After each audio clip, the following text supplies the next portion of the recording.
Hello friends, आता आपण बघूया 15 ऑगस्टचा विण दोघांतली ही तुटेनाचा एपिसोड रिव्ह्यू. कालच्या भागात आपण बघितलं की समर निकिताला समजवायला जात असतो. तेव्हा तो निकिताला समजवताना बोलतो की हे बघ, माझं तुमच्या दोघांवरतीही प्रेम आहे, तुमची जोडी खूप छान आहे आणि तू म्हणतेस ना, तू एकदम बरोबर आहे, लग्न करायलाच पाहिजे.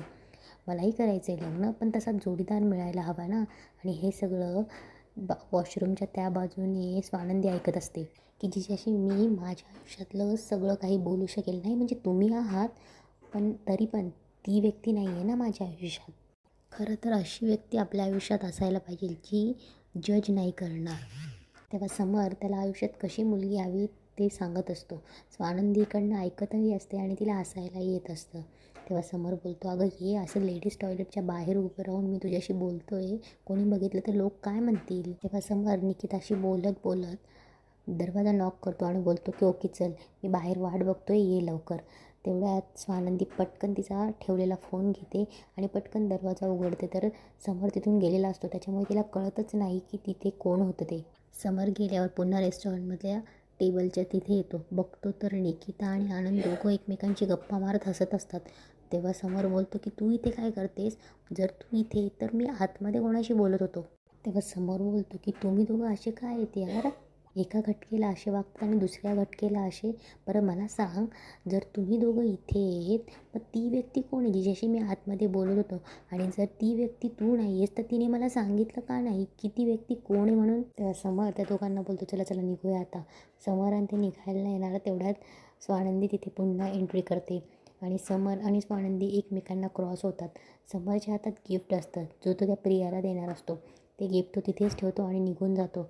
तेवढ्यात स्वानंदी तिथे उभी असते आणि मग तिला भेटायला आलेला मुलगा बोलतो की मॅडम या, चहा थंडा होतोय म्हणून. तेव्हा स्वानंदी आपली बॅग उचलते आणि जायला लागते. तेव्हा तो बोलतो की काय, मी तुम्हाला डायरेक्ट बोललो तर राग आला का? मी हापडे टाकून आलो आहे, तो चहा घ्या, थंडा होतोय. मला जे हवं आहे ते तुमच्याकडे नाही आहे. तेव्हा स्वानंदी बोलते, राग का? राग कसला? तेव्हा तिला समर बोललेले शब्द आठवतात की जे आहे आपण त्याची व्हॅल्यू करू. तेव्हा तिथेच वाक्य समोरच्या मुलाला बोलून दाखवत असते, जे आहे त्याची व्हॅल्यू करूया. असं जेव्हा स्वानंदी बोलते तेव्हा तो मुलगाही बोलतो की स्वप्न मोठी बघायची आणि मला आहे ना मोठी स्वप्न बघायची सवय आहे. तेव्हा स्वानंदी बोलते की ठीक आहे, तुम्ही जा तुमच्या स्वप्नामागे, आपलं काही नाही होऊ शकत. तेव्हा तो बोलतो की म्हणजे तुम्ही मला नकार देताय? तेव्हा स्वानंदी बोलते की हो, कारण की तुम्हाला जशी मुलगी हवी तशी मी नाही आहे. तुम्ही जा तुमच्या ड्रीम गर्लच्या पाठीमागे, मी माझी घरी जाते. तेव्हा स्वानंदी तिच्या चहाचे पैसे देऊन तिथून निघून जाते. पुढे येते तेव्हा समरने तिथे गिफ्ट ठेवलेलं असते. ते स्वानंदीच्या हाताला लागतं आणि खाली पडतं. तेव्हा स्वानंदी ते गिफ्ट उचलते आणि तिथल्या वेटरला बोलते की दादा, हे माझं धक्का लागून पडलं. तेव्हा तो बोलतो की अहो मॅडम, हे माझं नाही आहे, सरांनी बघितलं तर मला ओरडतील. तेव्हा स्वानंदी ते गिफ्ट बघते तेव्हा त्यावर लिहिलेलं असतं की फक्त तुझ्यासाठी. इकडे दुसऱ्या दिवशी मॉर्निंग वॉकला समर आजीला घेऊन जातो. तेव्हा आजी विचारत असते की काय चाललं आहे तुझं, काय बिघडलं तुझं प्रियासोबत, सांग आधी. तेव्हा तेव्हा समर तिला सांगत असतो की एकदम बावळट छाप मुलगी आहे ती, आठवड्याला म्हणे 4 लाखाचे नखांना रंग लावते आणि नखांनी एवढी पण बुद्धी नाही आहे तिला.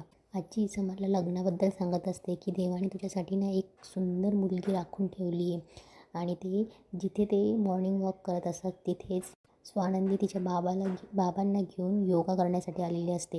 इकडे समर आजीला सांगत असतो की मी हे ऐकत ऐकत 45 वर्षाचा झालो आहे. तेव्हा आजी बोलते की असा बोलतो आहे जसा की 85 वर्षाचा झाला आहे. तेव्हा समर आणि आजी तिथे थोडंसं बसतात. तेव्हा समर जी काही हॉटेलमध्ये गंमत झाली, वॉशरूमच्या बाहेर उभं राहून तो निकिता समजून दुसऱ्या कोणाला तरी समजवत बसला, ती गंमत आजीला सांगत असतो. तेव्हा समर सांगत असतो की मी काय काय ज्ञान दिलं, ती आतमध्ये जी बाई असेल तिला काय वाटलं असेल. तेव्हा आजी बोलते की अरे लव्ह स्टोरी कुठे पण सुरू होतात, मला सांग त्या आतल्या बाईचं लग्न झालं होतं का रे? तेव्हा समर बोलतो की मला काय माहीत आजी. तेव्हा आजी पुन्हा समरच्या आयुष्यात चांगली मुलगी येईल म्हणून त्या मुलीचं कौतुक करत असते आणि तिथूनच स्वानंदी आणि तिचे बाबा क्रॉस होतात. तेव्हा स्वानंदीचे बाबाही स्वानंदीला सांगत असतात की सगळीच मुलं काही निशांसारखी नसतात.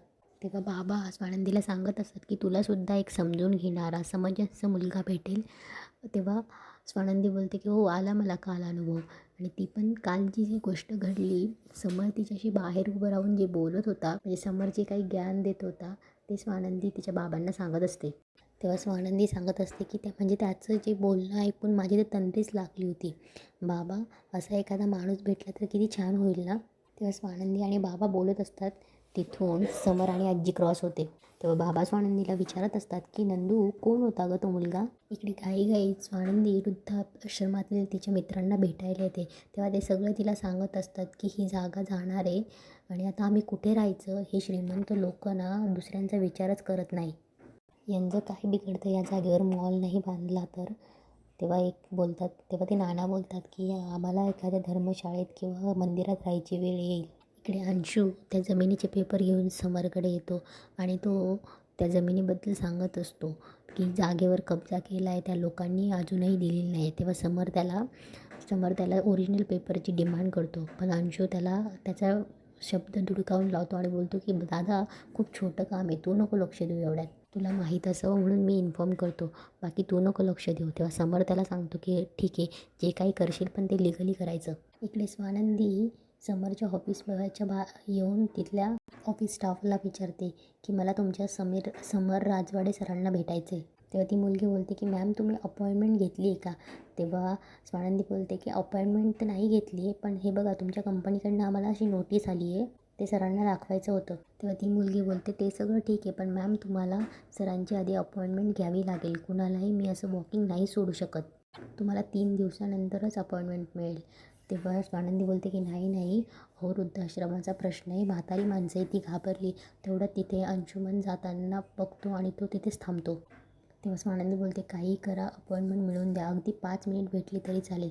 तेव्हा तिथे अंशू येतो. तेव्हा तो विचारतो काय प्रॉब्लेम आहे. तेव्हा ती मुलगी बोलते की सर, यांना आपल्या ऑफिसमधून नोटीस गेली आहे, वृद्धाश्रमातून आल्या आहेत त्या. तेव्हा अंशू बोलतो काय नाव आपलं? तेव्हा स्वानंदी बोलते की मी स्वानंदी सरपोतदार, आपलं घर वृद्धाश्रमातून आली आहे समर राजवाड्यांशी बोलायला.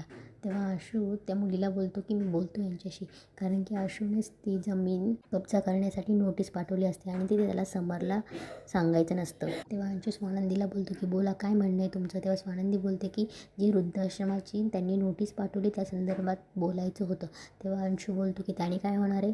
तेव्हा स्वानंदी बोलते त्याने काय होईल म्हणजे अशी तडकाफडकी नोटीस पाठवल्यावर वृद्धाश्रम रिकामा झाल्यावर त्या लोकांनी कुठे जायचं? तेव्हा अंशू बोलतो तुम्ही नोटीस नीट वाचली आहे ना? तेव्हा अंशू बोलतो काय लिहिलं आहे त्यात? ते तडकाफडकी नाही आहे मॅडम, जागेचा लीज पिरियड संपून 10 वर्षे लोटून गेली आहेत आणि 10 वर्ष कमी नसतात. तेव्हा स्वानंदी बोलते माफ करा मला, पण कळू शकेल का तुम्ही कोण आहात? तेव्हा अंशू बोलतो त्याने काय फरक पडणार आहे? तेव्हा स्वानंदी बोलते असं नाही, पण तुम्ही समर आहात का? मला समर राजवाड्यांना भेटायचं होतं. तेव्हा अंशू बोलतो भेटता येणार नाही, ते खूप बिझी असतात आणि तुम्ही तुमचा रिकामा वेळ इथे वाया घालवण्यापेक्षा वृद्धाश्रम रिकामा करायच्या तयारीला लागा. तेव्हा अंशू तिला सांगतो की हा समर सरांनीच निरोप पाठवला आहे की त्यांनी सांगितले 1 महिन्याच्या आत त्या जागेतील बिस्तर बोरा रिकामा करा. स्वानंदी कन्व्हिन्स करत असते की 15 दिवसांनी पण वेळ भेटला तरी चालेल, पण अंशू स्पष्ट नकार देतो. तेव्हा अंशू बोलतो की ठीक आहे, तुम्ही थांबा इथे, मी सरांना विचारून येतो. आणि इथेच आजचा एपिसोड संपतो.